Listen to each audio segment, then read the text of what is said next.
enter the pre-test. That's a problem. Yeah. They directly enter the session. And very few receive for post-test as well. So 150 is a good number actually. So a much larger number are joined for the session. That's fine. That's fine. I mean, for the first session, we are getting 150 people to take a pre-test and post-test. I'm very heartened by that. It's not a small number.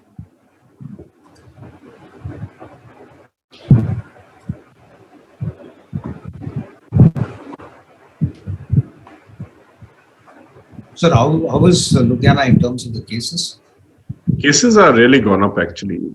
We are right in the middle of the second surge now, because the maximum that we had first time were 250 odd patients in a hospital, and then it went down to 35. So for good 2.5-3 months, it was 35, 40. And last 10 days, now we are again to 160, 170. So the positivity is really gone up actually last one. Maybe mortality is also high in Punjab. It's pretty high. Yeah. Actually, only those patients, second wave, only those who are sick are coming. People realized actually. So that kind of panic just coming with mild symptoms have ended. So the percentage mortality of hospitalized patients will definitely be higher this time.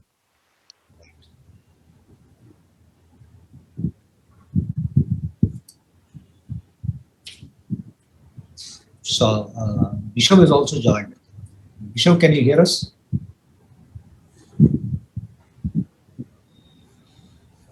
He's muted and. Actually, Bishop is in COVID also. He's doing such a lot of work for the state and for the district. So I'm sure he'll join in time. No, he has joined. He has joined. Right. He's muted as well as the videos. Priyanka, what about Dr. Nitish Nayak? Sir, he said that he'll be joining at that time itself, maybe in 5 minutes before 6:30. So he should be joining shortly, sir, because he had some CAT cases.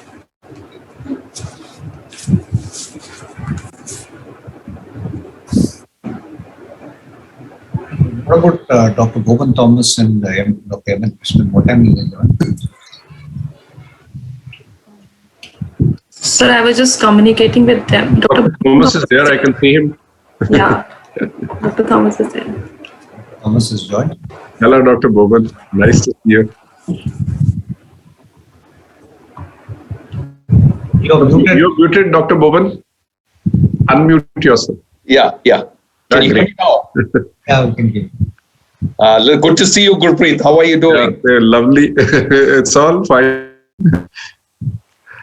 We are through. It's good to be back on this panel again, you know. Absolutely. Good to see. So let us see how this goes. And, you know, I already spoke with Dr. Prabhakaran the other day. So we had, you know, some kind of understanding about the things. I just have a presentation towards the end with just a few slides that is not anything about the results, but different insights that people may not have thought about. There is no point in me repeating the same things that everybody's going to say 3 things. I was been called here to give something that is probably a little bit of a different insight. Yeah, I think for students it will be really great because you were part of the planning and execution. Oh, I was there from every point of from the beginning all the way towards, you know, till I came to say thank you to you all. Yeah, so they learn how studies are planned and how rigorous efforts, so many people getting involved. And I mean, that sort of thing is something it's like hearing from you will be, ultimate for them. So listen, I mean, I will leave it to you both to bring me in whenever you feel appropriate. Right. So Dr. Thomas, I think once the student finishes and the student panel and the faculty panel discuss, at the end of 1 hour, then you will have around 20 minutes to talk about both you, and you can make a presentation, you can have a conversation. Yeah, I have very few slides that are rather with unique messages, not anything about, so, and then I'll give you my input about what my experience was going there to all the places. Yeah. Because I visited, almost like 11 centers when I was there. To Gurpreet's place, I could only go once because he's a little bit off the beaten track.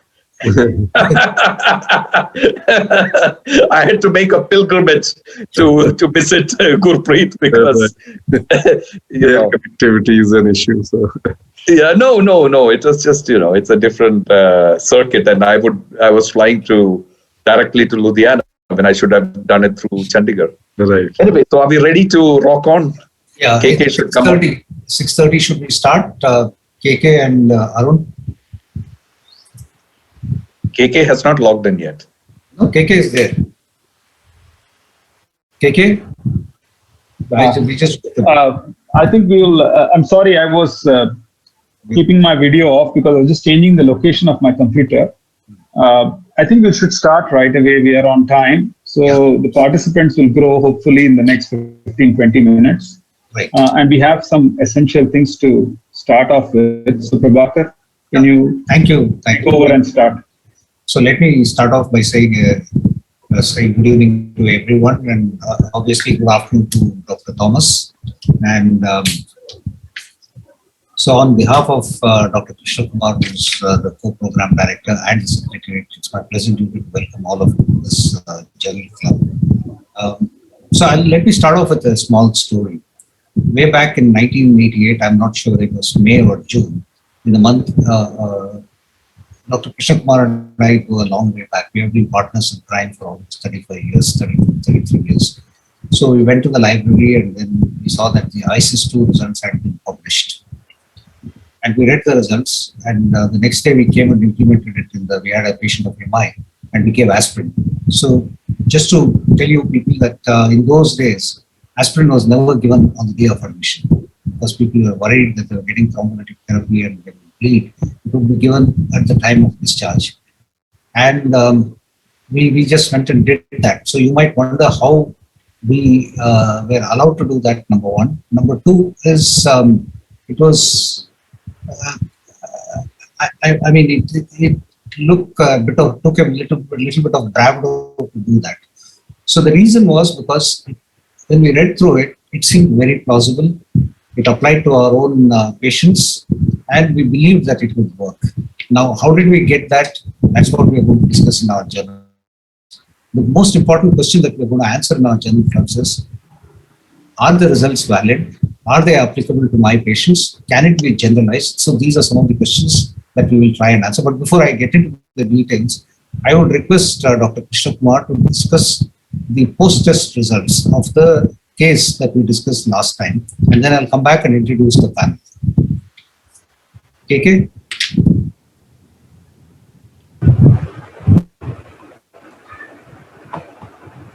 Priyanka, can you project here? Yeah. So KK, are you on? So I'll start by, yes, I'm on. I'm going to present the pre-test and post-test results from the previous grand round that we had a phenomenally interesting case that was presented from Chennai. And the questions are related to that case. So the first question is, what are the chances to have an acute coronary event in a patient due to a FFR negative lesions at 2 years? The answer to this question is 1 in 500. From a clinical trial that essentially gives this kind of incidence. These questions have been drafted by Dr. Bhupati, who put together the last case. Priyanka, can we go to the next question? So the patient who presented had a condition known as eclipsing MR, and it was a phenomenally interesting case. The statements that occurred, yes, the answer is it occurs only during exertion, and that's the false statement. This patient presented actually with pulmonary edema when she was just at rest, and then became very sick during the second or third episode, after which other facts are all true, that it's potentially fatal. She nearly died. In fact, she was very close to death. This was an elderly patient, but a little older than the typical patient that you come across. And of course, this was a woman, and it's commoner in females. the next statement, question. So this question that is asked is, which of the following statement is false for renal artery stenosis? And the statement is that, answer is that nearly half the patient renal artery stenosis gets progressively worse, but renal failure is rare. Now that's not true. Renal failure actually is not uncommon at all, and in the patient that we had, there was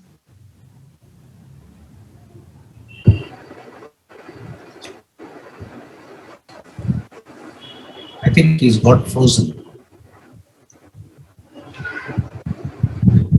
Can you hear me? No, KK has been frozen. Yeah, okay. I know. I'm just wondering whether it's my. So KK is frozen, but what you can look at the choices here, all those are correct. But specifically, patients with hypokalemia, flash pulmonary edema, young hypertensive patients, refractory hypertension are some circumstances when renal artery stenosis should be suspected. And this patient had some of the features, but she was not a young woman. She was 82 years old. I think renal artery stenosis has got that bimodal presentation also, very young and elderly patients. Okay, can we go on to the next one? So here the question is, in atrial fibrillation, which is correct?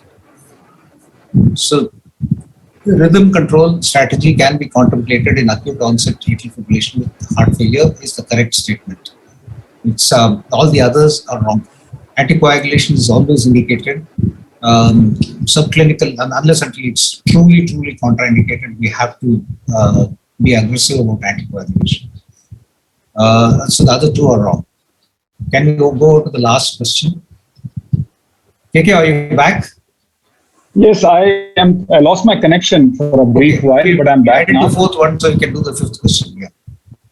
So the last question really is relating to mitra clip, which has become the new fancy treatment of severe mitral regurgitation because it's less invasive and it's quite popular in elderly patients. The patient that we had in the last grand round was someone in whom this was seriously contemplated. And one of the pioneers in mitra clip is from India, Dr. Saibal Kar. Now this question is obviously, it's very easy to rule out A, which is indicated in all patients with severe MR. Obviously, that's not a correct answer. B has been shown to save lives in patients with heart failure and in mitra FR trial. So that particular trial showed that it does improve. But I guess it's because the patients were very carefully selected. And the other choices are incorrect. It's not approved in patients with secondary MR, and there's another study called the COAPT study that essentially showed that 1/3 of patients with grade 3 or more MR becomes grade 2. So in this particular patient, it was contemplated, but the mitral valve regurgitation disappeared altogether, and that's when the whole diagnosis shifted towards other possibilities. Thank you. So right, thank you, K. I think there's somebody who's raised their hand. It's some Dr. Rutu Velan. The attendees cannot ask questions, but you can put your question on the chat box or in the Q&A, and we will pass it on and try and answer the question as soon as we get your questions. So please bear with us. Now, in terms of some house announcement, the panelists, everybody is requested to mute their audio and unmute before speaking. Please keep the video switched on while speaking, and as I said, keep the microphone on mute when not speaking. And I already mentioned that attendees are requested to kindly post their queries and suggestions in the Q&A section only. Chat box has been disabled by default, and it will be enabled only when the moderator directs questions to the attendees. Now with this, let's start off with the program, and it's my pleasant duty to introduce our expert faculty and co-chairpersons, Dr. Gurpreet Wanda, Dr. Nitish Nayak, I don't know whether he has joined, Dr. Bisham Mohan, and from the coordinating committee we have Dr. Kavita Singh and Dr. Mutaya, who I'm very, very thankful to them because they curated this particular article, discussed it, and actually gave the contours of the discussion to us. We also have, for what a better word, I call them thematic area experts, Dr. Boban Thomas and Dr. Eman Krishnan, Dr. Bowen Thomas was actually an external, expert for this study, and he visited many of the centers, looked at the quality of the study. So at the end of this discussion, he will have a small presentation. The student panel comprises of Anshuman Gupta from Dr. Anshuman Gupta from DMC Indiana, who will be making the presentation. But to discuss, I will direct some of the questions to Dr. Ashish Kumar from DMC Ludhiana, Dr. Tanmay Kulkarni from Amrita Institute, and Dr. Gunjan Malinze from Bombay Hospital. With that brief introduction, let's start off the presentations right away. So, Dr. Anshuman, are you ready? Yes, sir. Yeah. So, who is showing the screen? Priyanka? So Dr. Anshuman will Okay.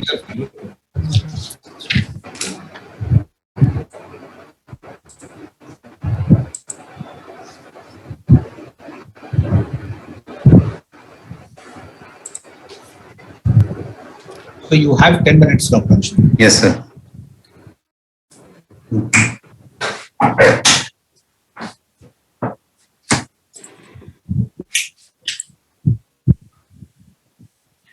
Good evening to all. I am Anshuman Gupta, DM resident in cardiology from DMC Ludhiana.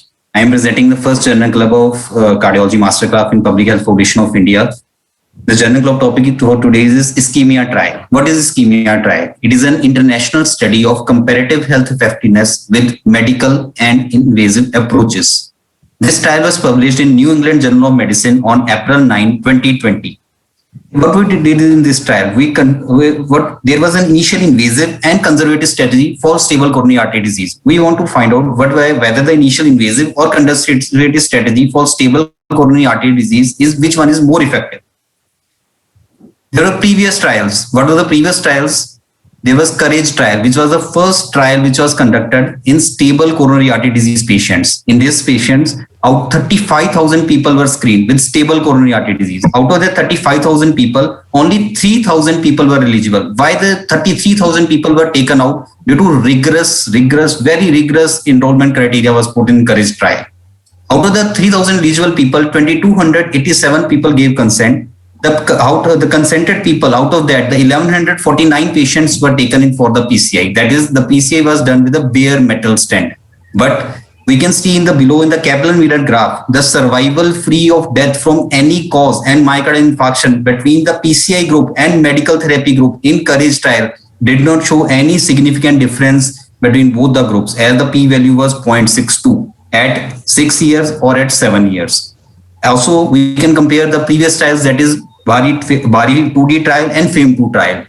In Bari 2D trial, it was done mainly in the diabetic population. It compared the people with done with the invasive and conservative strategy. That is, the patients were done with the PCI or CABG versus the optimal medical therapy. Whereas in the FFR guided study, it was a FAME2 trial. In this study, the patients were taken with the PCI with the FFR guided. But also in this study, the stents were used, the drug-eluting stents. What were the limitations of the previous trials? There were many limitations, but the main two limitations were there was a selection bias. Why there was selection bias? Because the coronary angiography was done before randomization. Before randomization, the coronary angiography was done, we already knew what were the patients who were getting to it with the invasive strategy or to be the conservative strategy. And secondly, there was only bare metal stents were used. There were newer techniques which were used. That is, the drug-eluting stents were used. And mostly the blinding was also not done. What was the eligibility criteria of this ischemia trial? What was the main inclusion criteria was age more than 21 years and to moderate or severe ischemia patients were taken. This was the main inclusion criteria which was taken in. The exclusion criteria was NYHA grade 3 to 4 heart failure, unacceptable angina, patients with ejection fraction of less than 35%, and the eGFR less than 30 ml per minute or on dialysis. This was the main exclusion criteria, means the patients in stage 4 CKD, they were excluded from this study. Now, why we are taking this ischemia trial in? When we have the previous trials also showed that the initial invasive or the conservative strategy didn't do much better. The initial strategy was not better in stable coronary artery disease. Why we define ischemia? Because in the previous trial, the patients were with mild ischemia, they were also taken in for study. The patients with moderate or severe ischemia, they were not taken care of. Whereas in this study, in ischemia trial, the moderate or severe ischemia was defined. How it was defined? On the basis of echo, cardiac magnetic resonance, nuclear and exercise tolerance test. In the echo, if there are more than 3 segments with stress-induced moderate or severe hypokinesis, moderate to severe akinesia. In cardiac magnetic resonance, there was 2 parameters were taken, that is perfusion and wall motion. In perfusion, if there is more than 12% ischemic myocardium, in wall motion, if there are more than 3 out of 16 segments with moderate or severe akinesis. In nuclear scan, if there is more than 10% of LV ischemia, and in ETT, if there is more than equal to 1.5 millimeter ST depression in greater than equal to 2 leads, and more than 2 millimeter ST depression in a single lead with a metabolic equivalent task of less than 7. Now, what is the study design in this ischemia trial? The study design was simple, but how the patients were enrolled, it is important. There were 8,518 patients were enrolled in this study. There are a large amount of patients were enrolled, but only 5,579 patients underwent randomization. Why 3,000 patients are excluded? Because 1,300 people did not have moderate or severe ischemia, and 1,200 people did not have obstructive CAD, and 434 patients have unprotected left main. Now, how did we exclude these people? This was the main exclusion. How did we exclude it? There was a blinded CT coronary angio done before this. The blinded CT coronary angio, it helped us to exclude all those people who didn't have all those parameters. So this was the main exclusion we did in this trial.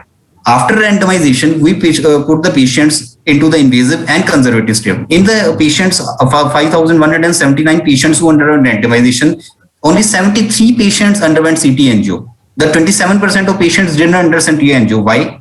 Because near about 500 patients have low eGFR and 700 patients had already known coronary anatomy. So we didn't go in 27% of the people, we didn't undergo any CT angio.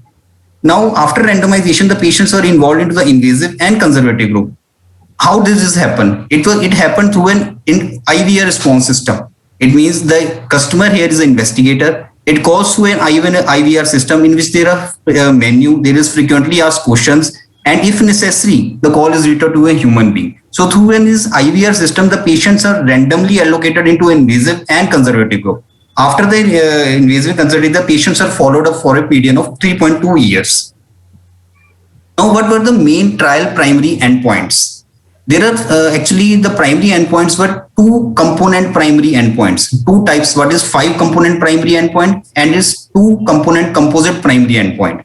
5 component primary endpoint composed of time to cardiovascular death, MI, hospitalization for unstable angina, heart failure or resuscitated cardiac arrest, and 2 component composite of cardiovascular death or MI. Now, why these two types of primary composite endpoints were chosen?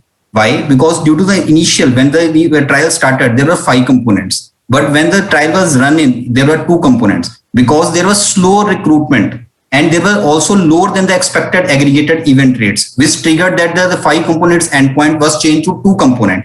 But at last, to preserve the statistical power of the study, the 2 component composite of cardiovascular death or MI was again changed into the 5 component primary endpoint. So this has to be understood why the 5 component initially, then immediately the 2 component was changed into the 5 component endpoints.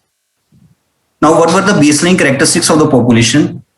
As we can see in this figure, the median age in both the invasive and the conservative was 64 years. Most of the patients in the invasive and conservative groups were males, 76% and 78% in the conservative group. Hypertension were 73% in both the groups. Diabetes were 41%, nearly 50%. Previous MI was 19% in both the groups. Previous PCI were 21%. Previous CABG was 4.3% in the invasive and 3.6% in the conservative group. But the main factor was that there was preserved EF. That is, EF was both in both the groups was 60% in both the groups. So none of the patient was taken with LV dysfunction. What was the baseline ischemia? The patients with severe to moderate ischemia were 53 and 34 respectively, and 53 and 32 respectively in the conservative group. Now, patients who had baseline angina were 90% in the invasive group and 89.2% in the conservative group. As you can see that 2,329 patients out of 2588 patients in the invasive had angina, and 2312 in the conservative group out of 2591 had angina. Now, what was the mode of revascularization? This is important, that what was the mode of revascularization in the invasive group or in the conservative group. The first procedure which was done was PCI. The first procedure of PCI or the first procedure was CABG. First procedure PCI was done in the 74% and total CABG was done in 26%. The out of the total 74% PCI, the successful and stentable patients were 93%, and out of 93%, how many were drug eluting? That were 98%. In CABG, total was done in 26%, and out of that, the internal memory RT grafts were used in 92% of the patients. As you can see in the right below figure, that is in the patients with invasive and conservative group, the cardiac catheterization at 4 years was done in 96%. Out of 96%, the patients underwent revascularization at 4 years were 80%. So out of 96, 80% underwent revascularization. Whereas in conservative group, we can see at 4 years, 28% underwent cardiac catheterization, and revascularization underwent was in 23% in the conservative group. Why there was indications of catheterization in conservative group? There was either there was an optical medical treatment failure, or there was suspected or confirmed event, or there was a non-adherence. And why the revascularization even occurred at 4 years, which was not preceded by primary, and 16% of the group in conservative period. Now coming to the primary outcome and the secondary outcome. As we can already discussed, the primary outcome was a 5-point composite outcome of cardiovascular death, MI, hospitalization or unstable angina, heart failure, resuscitated cardiac arrest. This is a Kaplan-Meier graph with a red line showing the invasive and the blue line showing the conservative group. As you can see, during the start of the trial, at 6 months, the absolute difference between the invasive and the conservative group was 9%. The number of events, the primary outcome events in the invasive group at the start at 6 months were higher in the invasive group. Whereas as we compare at the 4 years, the number of events, there were more in the conservative group. That is 15.5% in the conservative and 13.8% in the invasive group. There is a crossover from Kaplan-Meier graph at near about 2 years. Why there is a crossover? Because there is an intention to treat analysis. Here comes the word, that is intention to treat analysis. The groups are statistically analyzed to originally which they are already randomized. The results are seen already which are already randomized. They are not crossed over. So the events at 4 years were higher in the conservative and than in the invasive group. Whereas they compare to the major secondary endpoints of cardiovascular death or MI. Here also we can see at 6 months, there absolute difference between the invasive and the conservative group was 1.9%. Whereas at 4 years, the more number of events occur in the conservative group as compared to the invasive group. Now coming to the angina. What happened to the angina? Was there any difference between the invasive and conservative group in respect to angina and quality of life? As we can see in the figure left, that is cetal angina questionnaire with the angina frequency. The upper graph shows the patients with invasive group, whereas the blue line shows the patients with the conservative group. The cetal angina questionnaire, more the score, less the angina. As you can see, the cetal angina questionnaire score was higher in the invasive group as compared to the conservative group. So there was angina frequency was less. And in the terms of quality of life, cetal angina questionnaire in the terms of quality of life was also better in the invasive group. So we can, from this study, we can derive the patients with stable coronary artery disease and moderate to severe ischemia had significant durable improvements in angina control and quality of life with an invasive strategy if they had angina. Now, what made the Ischemia trial different from other trials? We already know that there were previous trials which already showed that there's unstable ischemic heart disease. The conservative strategy was better than the invasive strategy. Then why we did this trial?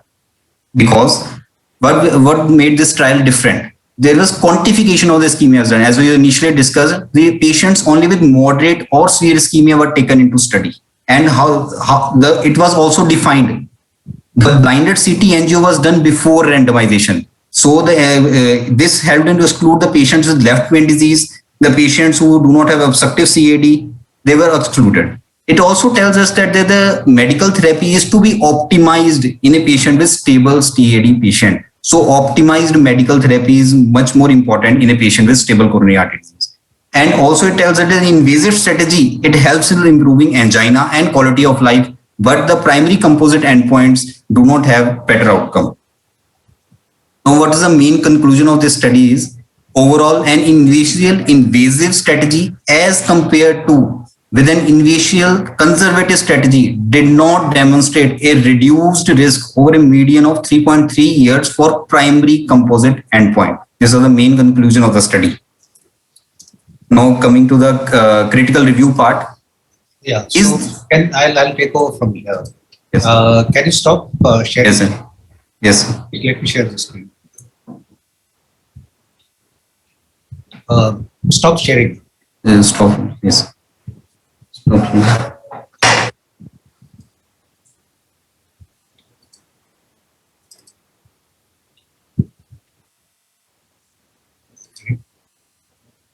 Can you see my screen? Yes, sir. Right. So what we will do is we will generally discuss this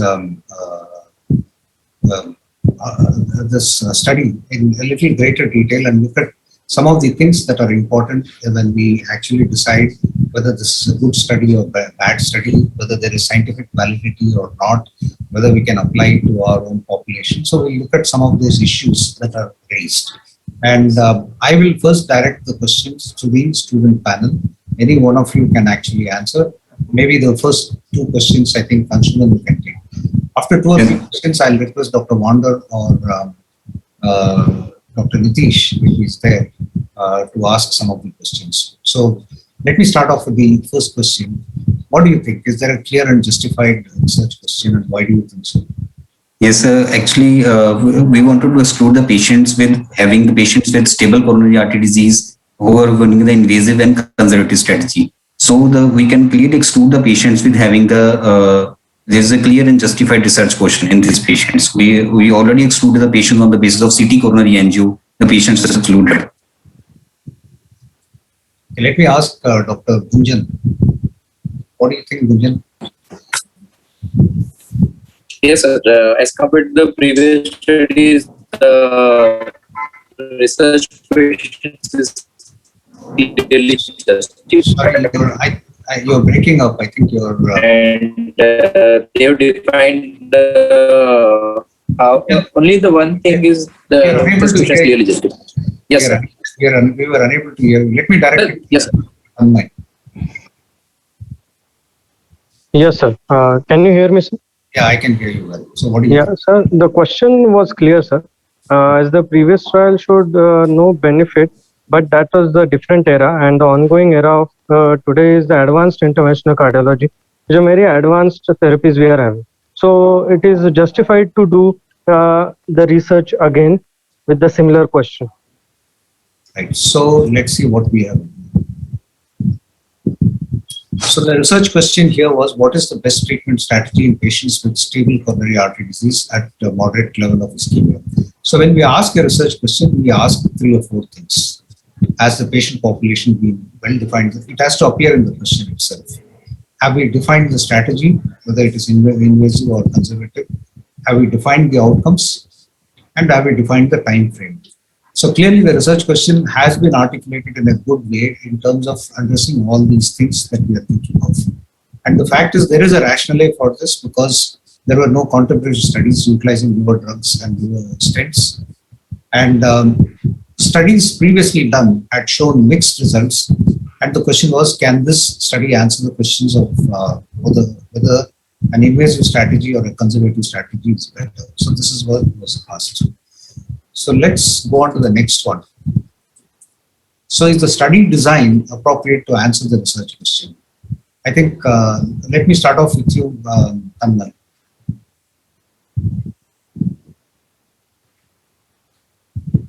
Tanmay, are you there?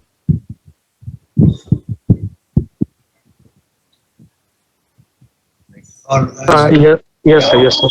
Yeah. So the study design was a RCT, sir, randomized trial. Can you hear me, sir? Yeah, I can hear you. Hello. Yeah. So the study design was RCT, randomized control trial. So it was prospective and comparative trial. So it was this RCT is the best option we are having to generate any evidence in clinical research to guide evidence-based clinical practice. So this study design was appropriate, sir. Right. So the important point that we have to see here is, Anshuman, can you explain this? Actually, in this study, this is a double-blind study. The blinding was done before the patients were randomized. The blinded coronary CT coronary angio was done in the stable patients. So it's both the investigator, if I am the investigator and there is a trial population, I am the investigator and the participants, all both of us didn't knew the results as well as both of us were blinded. So this is a double blind study in which both of this was blinded, and so we didn't knew what were the outcome results. But at the time of randomization, we were not able to blind them, because the patients already knew that who were undergoing whether they were going PCI or CAPG. So let me ask from our team, Dr. Kavita, to explain the concept of blinding to the students. Kavita, are you there? Yes, sir. Thank you, sir. So, as also mentioned by one of the student panelists, that randomized controlled trials are the gold standard for assessing treatment effects in intervention trials. The concept of double blinding is again is regarded as gold standard, wherein both the patients and the investigators or providers, they don't know which arm the participant or patient is randomized to. Sorry about the noise. So usually in a lot of randomized trials, open label design is used, in which we know which treatment strategy the patient or the participant is randomized to.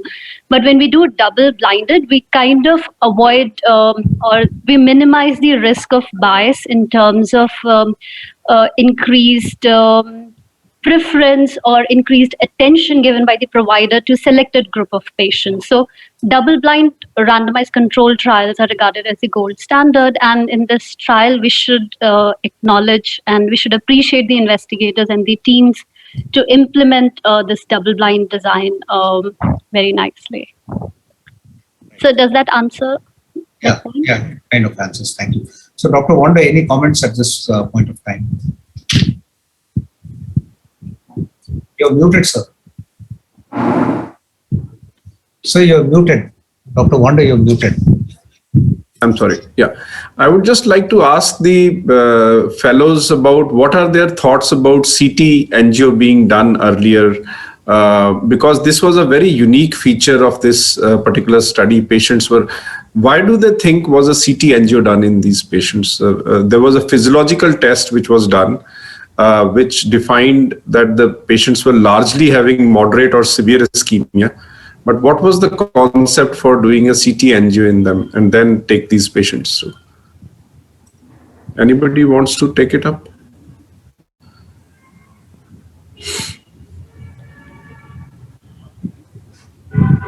Ashish, you have any thoughts on this? Good evening, sir. Sir, actually, CT angios actually was done to rule out patients with left main disease. Because in this trial, patients who were having left main disease were 5%. So they were excluded at the entry of the trial, because such patients are prone to acute coronary event or such patients cannot be taken in such trials. So, and also patients who were having non-obstructive CAD or having any microvascular dysfunction, the patients the onset of this trial by doing CT angio. Right. So this study did show beautifully that, and it is known that patients with left main disease, they benefit from intervention. So we didn't want to include any trial that you do on concepts which are already established. You cannot do a randomized work on that. You have to only take gray areas, which the answers to those questions which are not available in the literature are found in randomized trials. So we know that patients who have no obstructive coronary artery disease, there will be no difference in terms of intervention, which you will not be able to do. And patients with left main disease, when it is more than 50%, obviously will go to the arm of, it will be unethical for us to take them off. So CT angio was a very unique, it was never there in any of the previous studies which were looking at chronic stable angina patients going for either intervention strategy or going for an optimal medical therapy. And I think the CT angio does get a fillip after this particular trial, because we realized that a large percentage of patients, not just with, although we know there are false negatives with the stress test, there are false negatives with any physiological test that we do, but we did find a significant percentage of patients who did not have obstructive coronary artery disease. And of course, we could diagnose. So today, actually, if you interpolate the results of ischemia, it puts CT angio at a very high pedestal, because all that you really want to do is, since the results were even in the two arms, what you really want to know is whether the patient has a left main disease or not. And if the patient does not have, then a treating physician, a take-home message for him is, he's doing good medicine in terms of treating these patients on an optimized medical therapy. Of course, we'd like to ask you subsequently what optimized medical therapy is and should be, because that's another aspect of this particular trial. And there was a lot of emphasis from the core team, actually, which planned the study, that the optimal medical therapy was optimal in the sense that we were aggressive in these agents.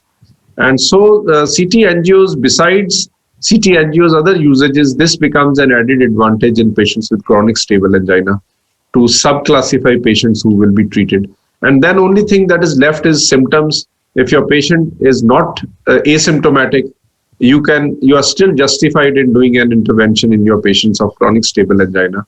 But otherwise, in other patients who are symptomatically well controlled, you are perfectly well within your rights to manage these patients on a medical basis. Thank you, sir. I think what you have brought out beautifully is the concept, what we call as equipoise. We should do a trial when there is equipoise about two interventions. Like clearly, if a patient has severe left main or even any left main disease or severe triple vessel disease, with other indications for surgery or for intervention, you would not put them into a trial, because you are very, very clear. There is no equipoise over there. But in a situation where you have moderate ischemias, mild to moderate or severe ischemia, but have single vessel disease, double vessel disease, or other factors which you think may not be so risky, you are not very sure whether angioplasty is going to be better or a medical treatment is going to be better. So you can put that patient in the trial. And this concept is called equipoise, and this is what Dr. Wanda brought out very beautifully. So let's go on further. Dr. Muttaya, maybe you want to take this. Dr. Muttaya, are you there? Yes, sir. Yeah. So the next important question in this trial is for the subjects and the outcomes, or the outcome assessor blinded to the exposure. And I think this is a very important thing when we especially talk about maybe we can ask the students actually to answer this question before you give your commentary.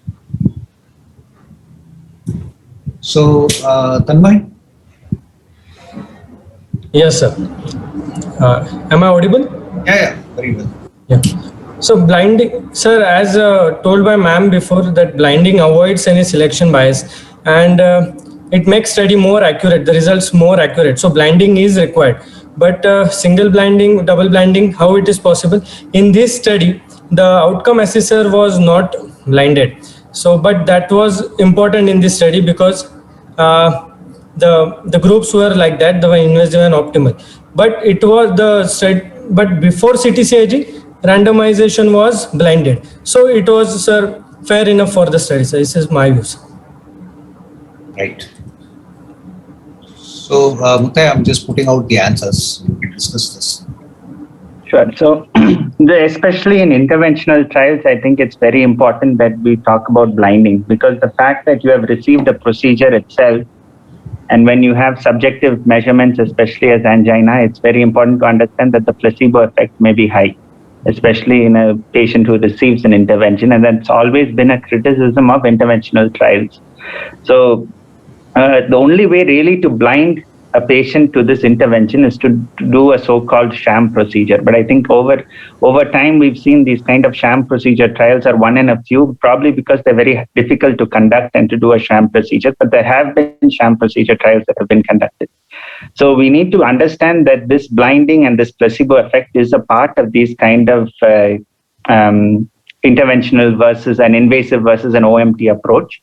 But we can try to minimize it as much as possible, especially in this trial, since they've done a CCTA before itself to sort of rule out these patients with an anatomical thing that may prevent this. So this isn't a limitation even in this ischemia trial that they have done this, but otherwise it's a part of these kind of trials. Right. So before Doctor, can I just chip in? Any resident would like to tell us any sham procedure trials that they know of? Sir, like 3 years ago, Orbita trial came in which invasive group was compared to sham-controlled optical medical therapy group, and it was seen that there was no improvement in exercise capacity in invasive group as compared to sham-controlled conservative medical therapy group. Right. And in hypertension, any trial, you know? No, sir. Simplicity trials. Right. Yeah, right. The simplicity trial was actually a sham control. And before that, most of the trials did show benefit with the renal denervation therapy. But as Dr. Bathaya was saying, they're not easy to do. And that's why you will realize the Orbiter trial had patients, something like 250 patients, also, because it's not easy to do a sham control trial. In fact, historically, the first time a sham procedure was done was as a treatment for CAB, for angina. So before CABG came up, they just used to open and close, and many patients were relieved of the symptoms. So sham has something like a placebo effect. That's why many people try it. But in this case, they want people to be blinded, at least the patients to be blinded as to what the procedure is. So do a sham procedure. Before I go on to the next issue, there are two questions in the chat box. So any of the fellows can answer this. The first one is, what percentage of patients in conservative group had acute coronary syndrome requiring PCI during follow-up? Anshuman, you must have read the... Yes, the number of patients actually in the near about 16% of the patients before before they had any endpoint, they underwent coronary revascularization. But number of patients, there were 23% of the patients at 4 years in the conservative group who underwent coronary revascularization. Right. So there was around 16% crossover in this study. Yes, sir. Which is not huge, actually. I mean, many of these studies generally have around 33-40% crossover. So that's why the results get initiated. But in this, it was not that bad. The second question they are asking was left main equivalent like proximal LAD also excluded? I don't think it was. What do you think? In fact, 50% of the patients had a proximal LAD. That was one of the distinct features Dr. Boban will actually tell you. So almost 80% patients had LAD, and 48 or 50% of the patients had a proximal LAD. So this distinctly, actually, the results of this trial do show that triple vessel disease with proximal LAD, something sacrosanct. We always thought these patients would benefit from a CABG. There were patients in this study who were randomized into the two groups. So let's move on to the next thing. Have the authors identified important confounding factors?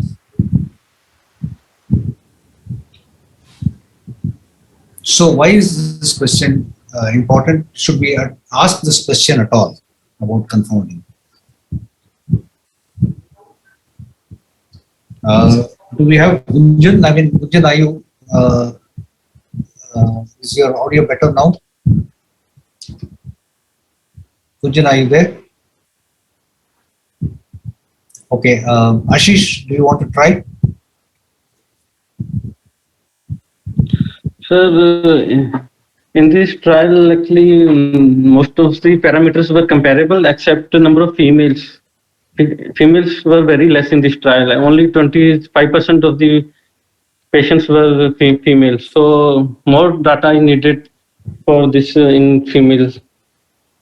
So, but do you think that is a confounding factor? What is a confounding? I mean, why do you think of this?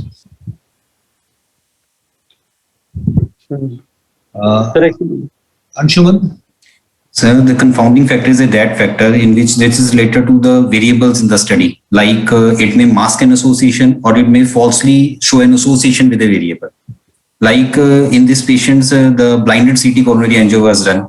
So the blinded CT coronary angio, we excluded the patients with non-obstructive CAD and the left main patients. So we have our results. We allowed the interpretation of data like stimulating a real world design. Right. I think what we'll do is we'll discuss confounding when we actually look at observational studies somewhere in the future. But it's important to know that in randomized, the whole idea of having a randomized controlled trial is to minimize any differences between the two groups. As we saw in the baseline table, there were no differences between the two groups, and nobody gives a p-value because we don't expect major differences. Whatever differences that comes up is because of chance alone. So we will discuss confounding not in this session because of time. We will deal with it when we look at some other, like a cohort study or something like that later on. So the question that is being asked is, why is a blinded CCTA important to the trial design? We have discussed this already. That severe disease has been excluded, very mild disease has been excluded. So we are actually interpreting the data, simulating a real world design, and we are actually using the concept of equipoise that we're not sure which one is better, and therefore we are doing this trial. So I think this has been extensively discussed, so I'm going to leave this out. So the next question that is being asked is, was the follow-up sufficiently long and complete? So when you read a trial, you have to ask these questions before you come to your own decision. So was it sufficiently long follow-up and complete? Mutaya, can you, Anshuman, can you answer this question and then I'll hand it over to Dr. Yes, the follow-up was of 3.2 median years. It was sufficiently long to see the primary outcome, but the trial is never complete. We have to see the long outcomes of the study, the primary composite outcomes of the study in the future outcomes. Right, but there is a very unique feature in the trial. When you saw the Kaplan-Meier curve, we showed that actually. In these kind of trials, in one arm, there is an increased risk of complication, death, MI, or stroke in the beginning of the trial itself. That is, the interventions can acutely cause complications, whereas the conservative treatment is not expected acutely to do anything. But as you follow these patients up, the interventions may start behaving better. Differently, yes, they may behave differently. The effect may be lost. So finally, it balances out. So you want a sufficiently longer period of follow-up. That's the whole idea. Mutaya, you want to add anything to this? No, sir. I just, it's usually we see some changes and there's usually a large crossover in these groups over time. So the conservative groups, either because of patient preference, that they may change over to groups. So actually 3.2 years, it's long enough for them to draw a conclusion right now, but we would need a longer follow-up later on. Okay. Right. Thank you. So the next question that we're asking is whether patients who participated in this trial are similar to the patients seen in your clinical practice. So let's try and find out from Kunjan. Are you still there? Yes, sir. Can you just? Yeah. So this trial included very specific group of the patients. So, but we do see commonly with stable angina patients. They are the most of our OPD or the IPD patients. So this definitely represent our common practice patients. So does everyone agree? Anshuman, do you agree? Yes, most patients in the OPD, we see there is a stable ischemic heart disease who have preserved early function, in which we initially used to do any coronary intervention, but now you used to follow the stable with a conservative strategy. So I think in the spectrum of coronary artery disease, from one end of the spectrum which has mild disease, to the other end of the spectrum where you have heart failure and end-stage coronary artery disease, this is the commonest group of people who are there. I mean, because don't get colored by a hospital practice, because you may be in a tertiary care hospital and so on. But if you look at the whole community of coronary artery disease, this will be the largest proportion of patients. So I think it represents common garden clinical practice, right? Would the method of randomization have resulted in bias? Before I go to that, Anshuman, can you answer this? So actually the method of randomization in this trial was a block randomization. That is block. What is meant of block randomization? That is the people who are included in study are converted into different blocks. So with each block, the number of people which are selected are equal, so as to reduce the bias or to eliminate the bias. The block randomization helps to reduce each participant have an equal chance in the study group to get into the treatment follow. So we, with the help of block randomization, by creating a different blocks of sizes with taking the equal number of participants from each block, we have reduced that. I think that's the answer. The problem with simple randomization, let us say we simply randomize patients. What would happen is there would be one hospital, let us say, by sheer chance alone, would just get conservative treatment. Another hospital would get only interventional treatment. And the socioeconomic status, the context, everything may differ. That's number one. Second is there may be more number of females from a particular hospital who are getting into conservative treatment, and more number of males may be getting into the invasive strategy. So these are the problems which you want to avoid.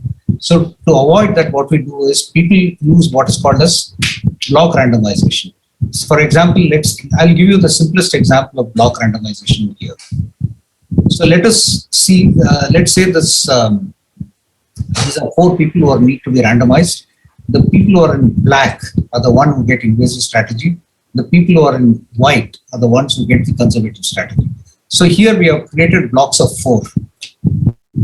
So this group of 4 people can have 6 different variations.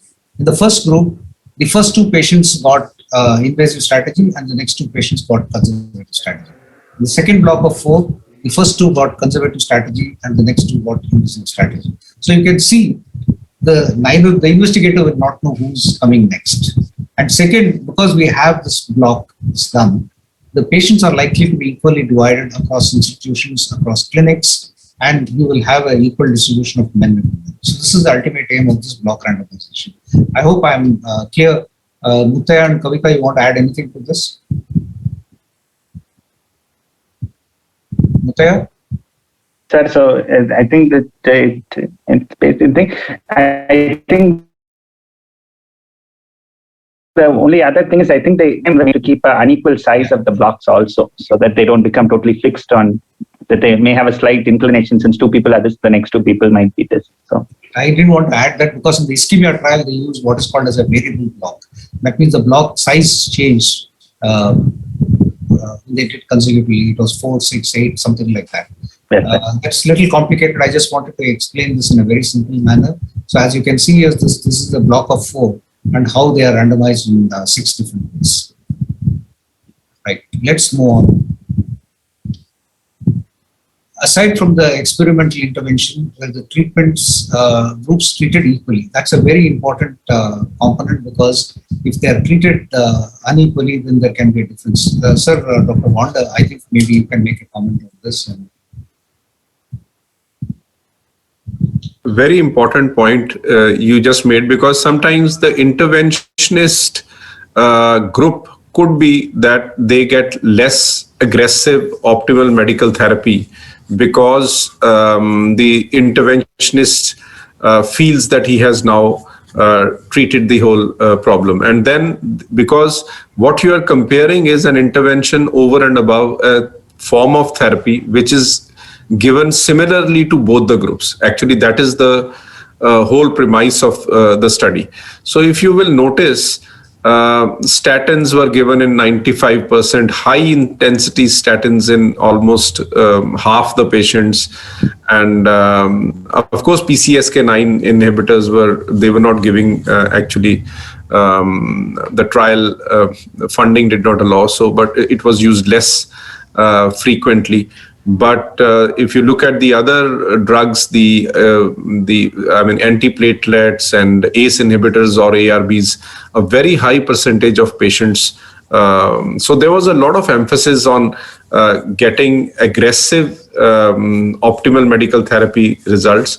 And the results are before you. Blood levels of blood pressure control, levels of target lipids achieved, they were of a very high order. And that is why this study comes to a conclusion that over and above similar levels of optimal medical therapy, does it make a significant difference in terms of the outcome?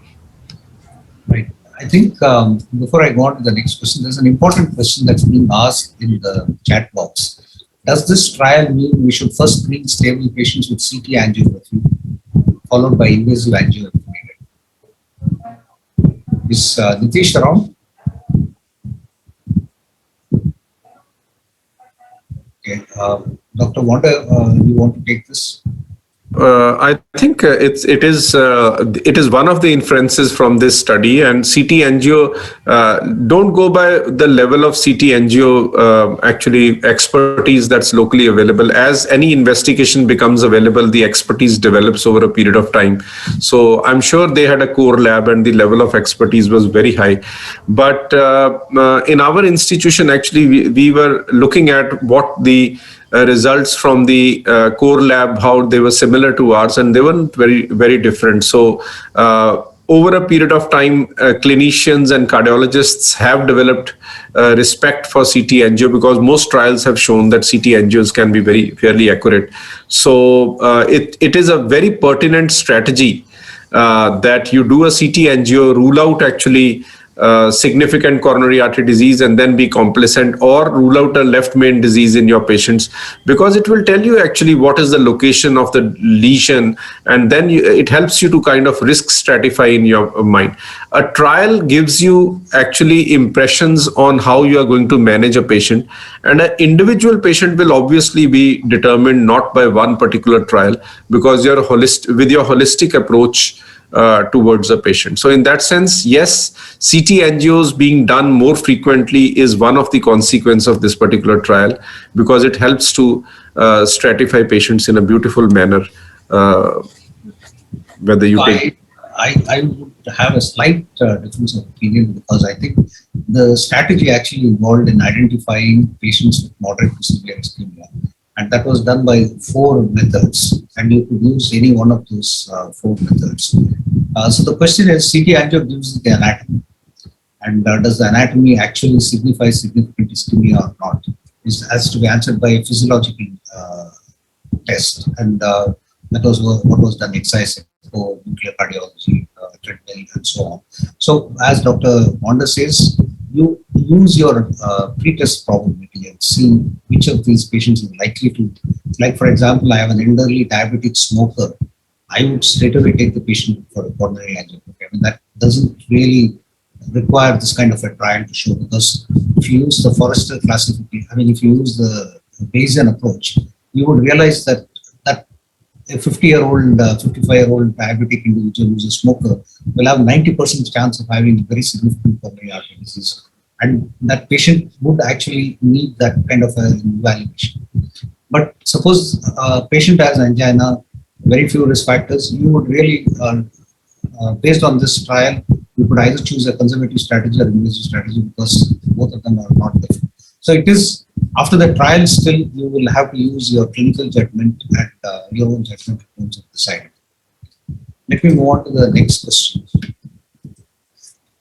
So the answer here is that Ischemia Trial supports that optimal drug therapy has a significant role in the management. We cannot say that we are going to do only invasive strategy. It has a significant role in the management of stable coronary artery disease. So this is another important question, where the patients analyzed in the group in which they randomized intention to treat. So what do you think, Anshuman? Actually, the patients in this trial, they were analyzed in the same way they were randomized. So as they were patients who were taken in the randomization, the patients whom the invasive and conservative strategy, howsoever they were treatment they received, they were analyzed in the same group. There was no crossover between both our groups. So as they were randomized, they were analyzed. But Dimpu Edwin has got a question. He says that there's a loss of power because of crossover. Do you agree? Sorry, sir? Dimpu Edwin says that there is a loss of power due to crossover. Here there was no crossover, but when there is a crossover, there is a loss of power. Yes. So maybe, I mean, the argument here is that maybe the invasive strategy may have been better if there was no crossover, but that's not ethical. If somebody really needs an intervention, you need to do that intervention. I mean, this is a strategy, and you can use this strategy. You can postpone your. And as Dr. Prabhakar said in the beginning, the number of crossovers were less. Actually, if you look at the Courage trial, the number of crossovers were one criticism for the Courage was they were much higher actually. Here, the crossovers were relatively less. So that's one of the strengths of this particular. Right. Thank you. Kavita, you want to discuss intention to treat analysis? Sir, I think Dr. Anshuman has described it appropriately. In intention to treat analysis, the concept is we try to retain the randomized group at baseline, because in randomized controlled trial, the key is randomization, because it equally balances the both known and unknown confounding factors in both the treatment groups. So to maintain randomization codes at baseline, we should ideally analyze the participants who are randomized to, let's say, invasive versus the medical therapy arm, and should analyze them even if there are crossovers in between. But those who are randomized at baseline should remain in the same group when analysis is done. This is primarily to retain the randomization. Right. I just want to give an example. Like, for example, let us, I'm giving the example from the yoga trial that we did. So we randomized the patient came to the yoga group. Patient went home and the family said, no, you should not participate, it is very risky. Now, where do you put the patient in? The patient still will have, even if the patient did not do yoga, even for a single day, the patient will be analyzed as if the patient did yoga, as if the patient would be in the intervention group. So the intention to treat is, the purists say, is the best form of analysis. Of course, it has its limitations. It will reduce your power. It will your effect sizes will come down. But you could actually do a per protocol analysis, as if seeing how many patients actually complied to whatever you decided. And if the effect is on the same direction, then your findings are very critical. But all studies now undergo an intention to treat analysis, and we should report intention to treat analysis. I think there's very little time. Let me move on to the next questions. So this is a very subjective question. Does the result excite you as a clinician? If yes, why? If no, why not? Will the results help locally, and can you apply the results in your field practice? Any of the student panelists can answer. Tanmay has been silent. Tanmay, what do you think? So yes, the results excite me as a clinician, and it has proved again that the ongoing practice is actually the right. So as a clinician, as a growing cardiologist, so I'm basically convinced again for the detection, after detection of CAD in a stable patients with normal EF, trial of OMT should be given, and we need not rush to CAG intervention or invasive CAG straight away. So this decision will help me to practice evidence-based, and it will be a good safety margin for the patient also. Thank you. So are the results consistent with other available evidence? Anshuman, your review of the literature, is it consistent with the other evidence, other available evidence?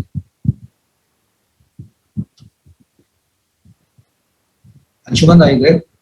Yes, sir. Yeah. So what do you think? So the results of this, they are consistent with the other available evidence. At the previous trials, that is Courage trial, Bari 2D and FAME 2 trial, they also showed the same evidence that in patients with stable coronary artery disease, the invasive strategy didn't do much better and the conservative strategy was better. And in this ischemia trial, we have also proven the same results. And the results are also valid because most of the patients which have come to our OPD, they have preserved LV with stable ischemic heart disease. Right. Thank you. So describe the key strengths of the study. Actually, there are a large number of patients were taken. This study trial was publicly funded. It was not funded by any institute or some company. This CT coronary angio was done before randomization, and the duration was long enough to study what are the effects of the trial and of the primary composite outcomes. So here are the key strengths of the study. As you rightly said, large number of patients. It is the largest invasive versus non-invasive trial to date. CTCA was done before randomization. Appropriately powered to answer the research question. Duration was enough to study the endpoints. trial was publicly funded. So you mentioned all of those, some of those at least, but these are the key strengths of the study. So I think we had a very interesting article to discuss. But now what I'll do is I will request, I'll stop sharing the screen and request Dr. Bogan Thomas to give a brief, because he was actively involved in the study, but not a direct participant. He evaluated the study as an external person, and so he has a good perspective of how the study went. So Dr. Bogan. I am just going to share the screen. Can you hear me? Yeah. I'm just...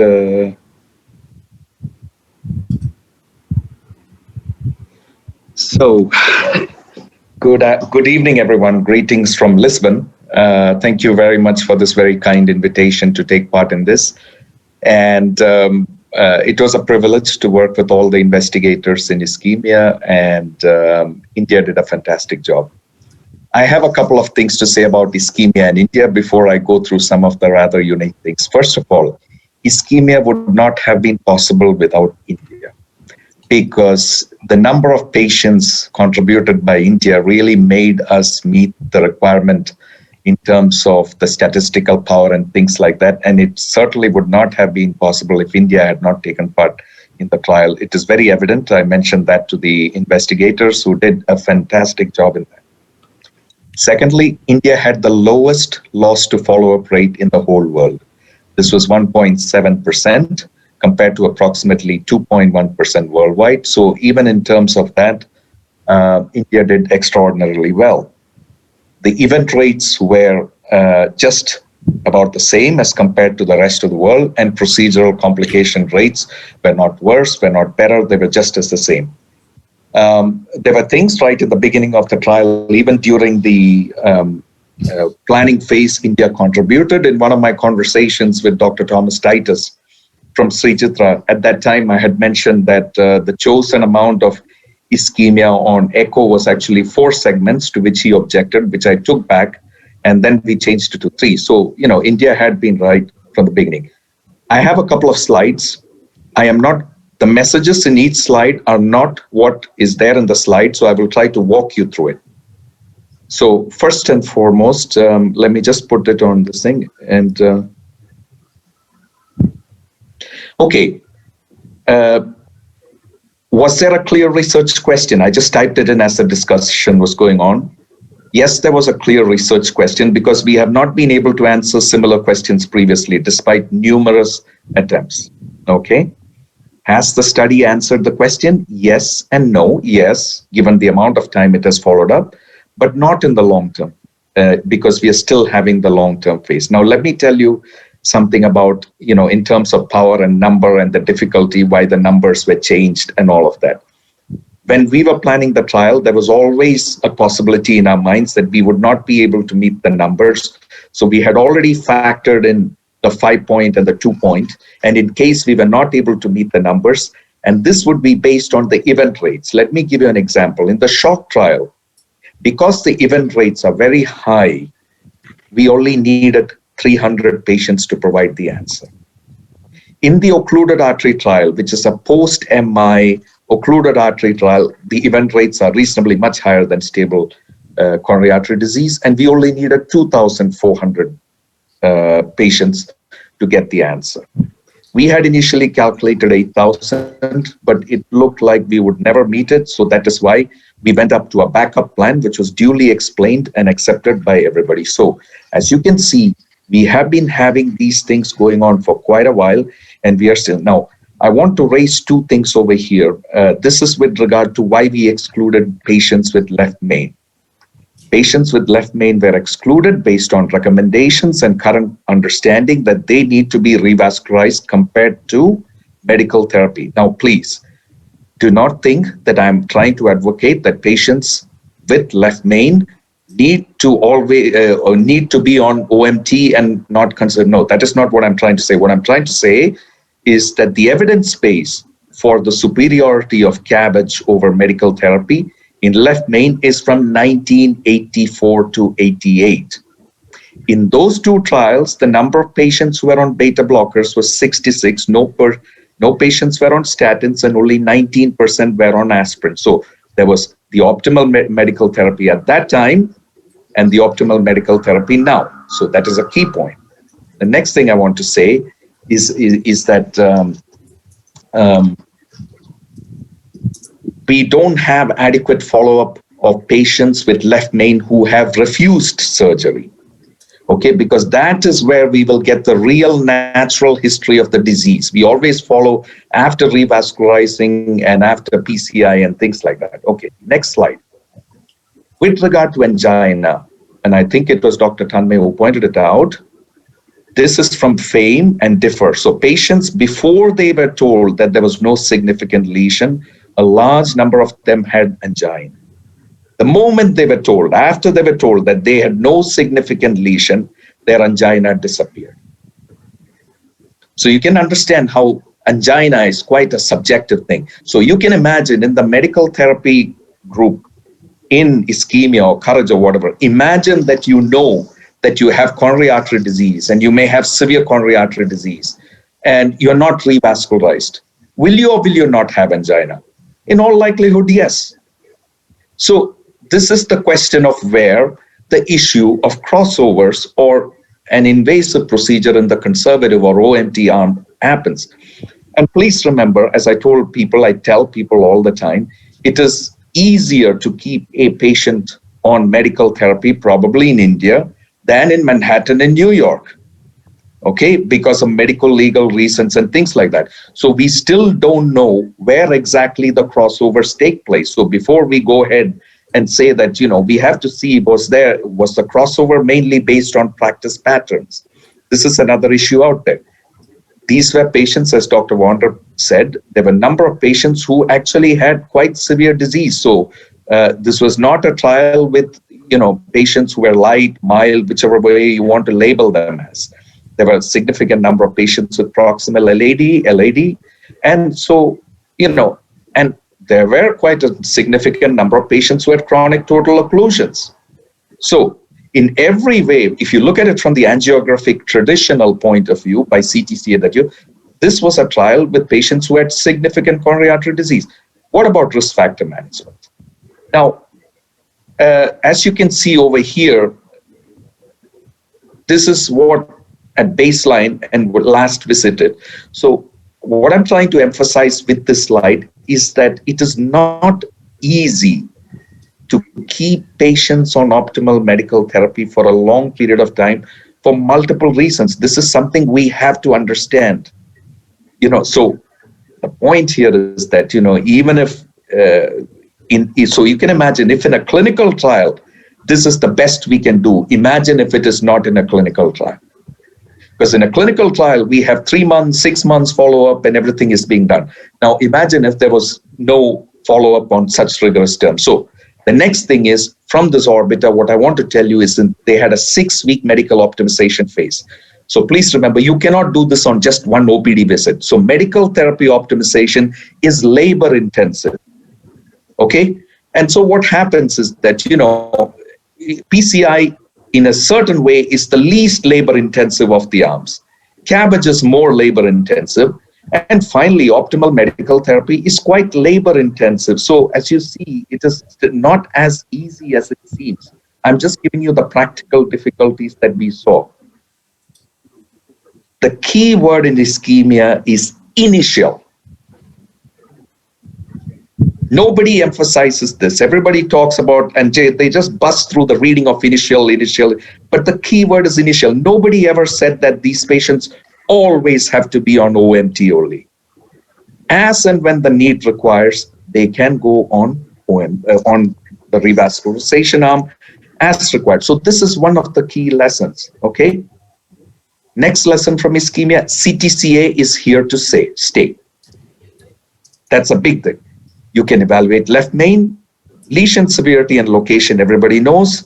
Now, the next 2 or 3 things I want to show you is that you can evaluate high-risk features of plaques and the total atherosclerotic burden. And Scott Hart showed that a significant percentage of patients with significant CAD by CTCA had a negative ESD. Okay. And the ischemia algorithm can be used with CTCA for triaging patients on waiting lists. And this is what we have done in Europe during the COVID pandemic. Okay, because some of us are fortunate to have national healthcare systems. Now, this is what most of you are used to on CTCA, the coronary calcium, and the angiographic lesion severity assessment. But CTCA can also point out these things. These are all the high-risk features. I won't go through all of them, but these are so CTCA is something of much added value. So what are the goals of management of stable ischemic heart disease? There are two. Improving prognosis, that was reflected in the primary endpoint in ischemia. Relieving symptoms and improving quality of life, that was reflected in the secondary endpoint in ischemia. Now, please remember, hard outcomes hinge on total atherosclerotic burden and not ischemic burden or single lesion severity. This is the new paradigm that's showing up. Hard outcomes hinge on plaque characteristics, and CTCA helps clinical decision making. So these are just some of the lessons. So the lessons, just to finish, there is no need to rush, as one of you said. Discuss the approach in a thoughtful manner. Symptom relief is paramount. Achieving targets is not easy. Imagine if it's not possible in a clinical trial, what it is in the real world. And so my take home is basically that if you have angina on a daily or weekly or monthly basis, yes, it helps.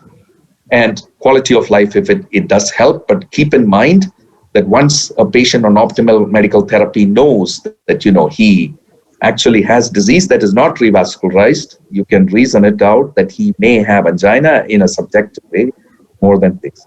So the last thing I want to say, and I said this in one of the chapters I wrote for Gurpreet recently, and that is, this has just come out in the New England Journal of Medicine, and diets with high glycemic index are associated with risk of cardiovascular disease and death. So this is a paradigm I think if we should focus on as much in stable ischemic heart disease, and especially this is important in India as we see more and more. And the last thing I want to say is this: when you do a clinical trial, you will come out with some unexpected findings, as we did in ischemia. These are from the cause-specific deaths. This is not published yet. As you can see over here, cardiovascular deaths were the same. Non-cardiovascular was actually more in the invasive arm because of more malignancies. Now, did we come to the conclusion that it is, that the invasive arm? No.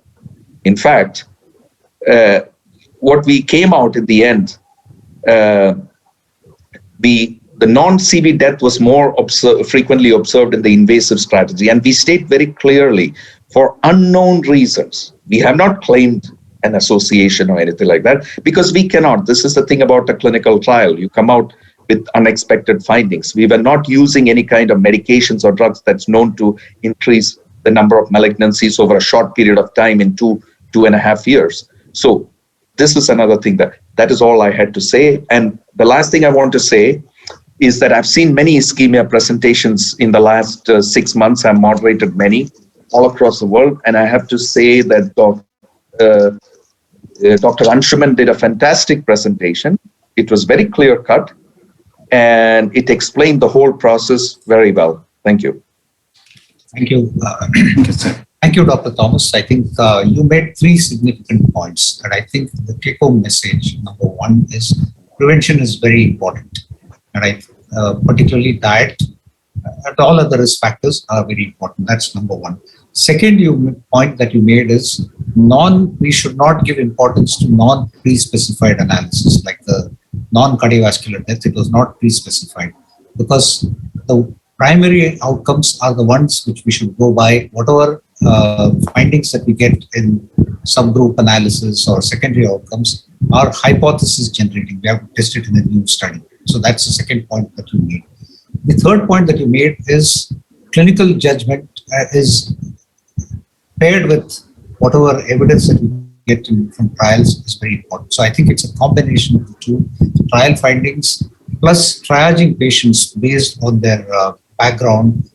Using a Bayesian approach, all these are very important. We have Dr. M. N. Krishnan. Sir, you want to say anything? You're muted. You're muted.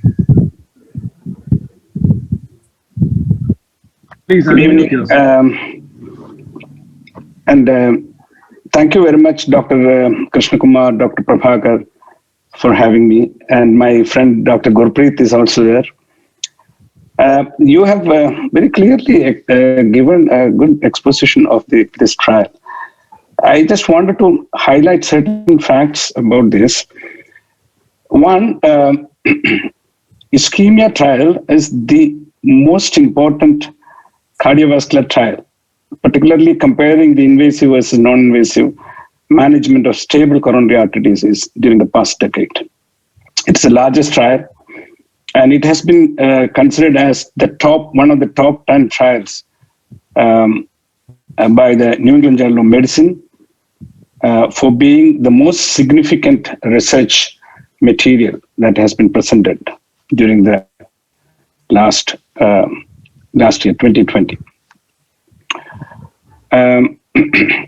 As you have all exposed, the message from this trial is very clear, because the trial is, as such, is a very strong trial, a robust trial, which has a lot of strengths.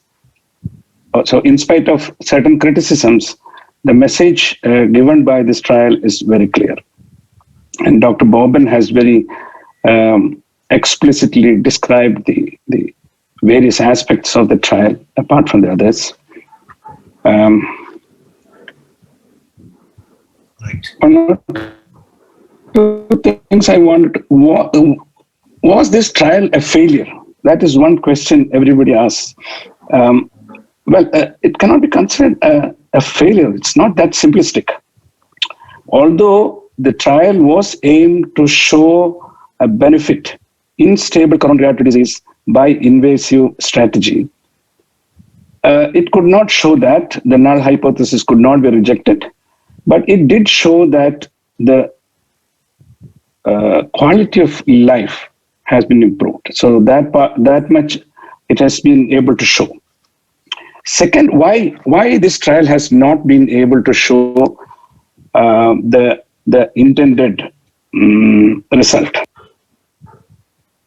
Basically, this is it comes to the fact that with the current form of optimal medical therapy, a stable coronary artery disease is a mild, benign disease. So to prove a benefit over and above with invasive procedure may be difficult and will need a large sample, much larger than this. In fact, Ischemia has had planned a sample size of 8,000 in the beginning, but they could not achieve this because of poor participation from several countries. And it is gratifying to note that India has randomized the maximum number of patients, that is about 940, 18 to 19%. And second to this was United States. Many big countries like China, Russia could not randomize more than 4 to 5% of patients. So India stands first. And actually, Calicut Medical College has the largest number, single center in the world. So the main reason is that the size of the sample was not enough to show a difference. And the other thing which we want to discuss is whether this is going to make a difference in the clinical practice. Will you change from the standard practice of non-invasive stress testing, invasive angiogram, and then revascularization in patients with stable coronary artery disease with chest pain? Now, this should make a difference. Now, the paradigm should change to non-invasive testing and then CT coronary angiogram, and decide whether there is a LMCA disease or whether the patient has no significant coronary artery disease, and then decide whether an OMT or invasive therapy is required, depending upon various factors. So that should be the paradigm now.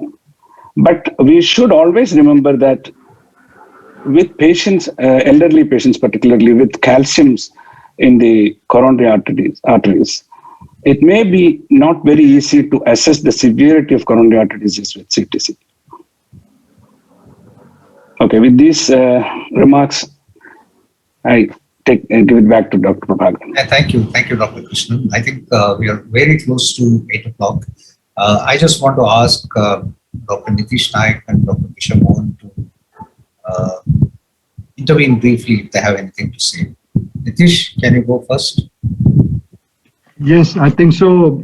This was a very useful trial for us to understand how medical therapy interacts. It can really make a difference to optimal medical therapy can make a difference to patients with coronary artery disease.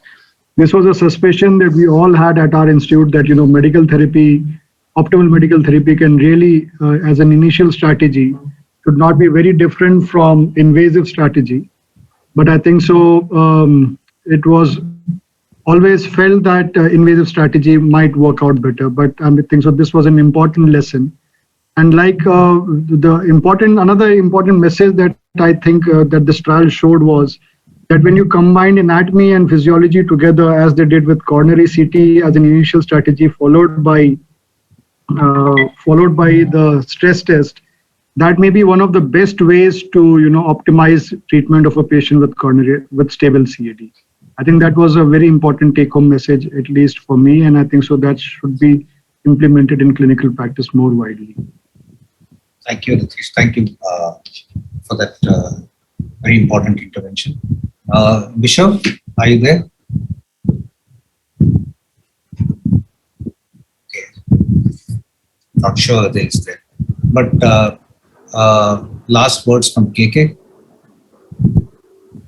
Well, I think it was a very good session. I learned a lot, and I've been disconnected from the world of coronary artery disease. For me, it was fascinating. I liked the way the whole thing went.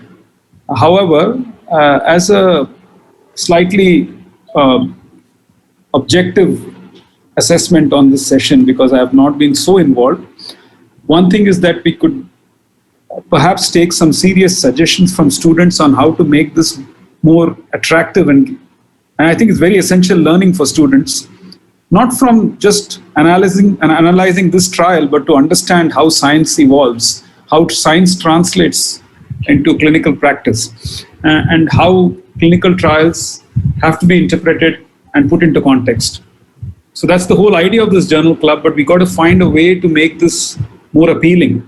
Perhaps for the future, we should combine this with maybe a more didactic sort of lecture towards the end of the presentation. However, I think it really went well, and I have to say there were so many lessons during the process of these presentations. Once again, I'm going to tell the students to really seriously think about giving some feedback. So if you have negative feedback, share it with us. If you have positive feedback, share it with your friends so that we have more of you come in for subsequent sessions. And for the next masterclass, we have a case. And this is a 52-year-old gentleman with effort-related dyspnea, presyncope and paroxysmal palpitations. And this is a patient who had a strong family history of sudden cardiac death. This presents very important speaker from overseas who is an authority on what we're going to talk about. And again, as always, we will have a fantastic faculty. The session will be moderated by Dr. Narasimhan from Hyderabad, from CARE Hyderabad, and he will be moderating the session just as Dr. Kothari did for the first session. I would essentially want you guys to spread the word and attend this session because it's going to be really educative for all of you. Thank you. So thank you very much, and have a good night and a great weekend. See you. And what date is that session? Sorry, I'm so sorry for not having said that. April 3rd. It's not April 2nd, which is a Friday, but we have put it on April 3rd because April 2nd is Good Friday. So we're going to do it on April 3rd, 6:30 p.m. Indian Standard Time. And really look forward to having all of you once again. So thank you, everyone. I think, Dr. Wonder, you want to say something? You're muted. Just saying goodbye to everybody. Really enjoyed the session. You're bang on time. It's exactly 8 o'clock and you've done very well. So have a good night and great weekend. One last word for Ashutosh for having done a fantastic job, for Muttaya for having guided him so beautifully, and for the entire PHFI team to have supported the whole process and pulled it off so nicely. Thank you, sir. Thank you very much, sir. That was very important, I forgot. So Ashutosh, great job. Thank you, sir. And to all the members of the team for having done a wonderful job of conducting this. So with that, have a great weekend and we will see you all. One last thing, Prabhakar. Sorry to interrupt once again. We'd like to have interactions more from all of you in terms of volunteering to do this. So if you have anybody who wants to volunteer to be in the student panel or wants to volunteer to present in the next journal club, please get in touch with us. You have our IDs through the website. Please do get in touch with us and we will make sure that we can accommodate you and in one way or the other. Because I can tell you from Ashutosh, what do you think in terms of the learning experience of this whole? So it was a fantastic learning experience. I get to know about the statistical analysis and the in-depth analysis of the Ischemia Trial. Initially, I presented it the last year in May 2020, but the in-depth analysis only I came to know just 2 weeks before when I just started to prepare this trial. When I read the whole trial again and I came to know about the fallacies, it was a great learning method for me. Thank you. So KK, I will, because you were supposed to have the last word and so you had the last word. So let's keep it at that. And so good night and goodbye and see you again in 2 weeks' time. Sure. So maybe the PHFI team can stay back for a little bit of debrief.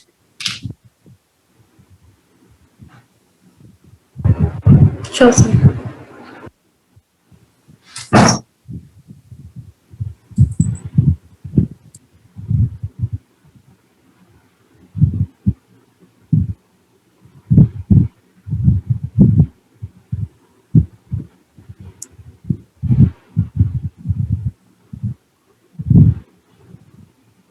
Shall we stop screen sharing? And yeah, so we can, I think it's good that Muttaya is staying on. So because we need you to stay on for the next sessions as well.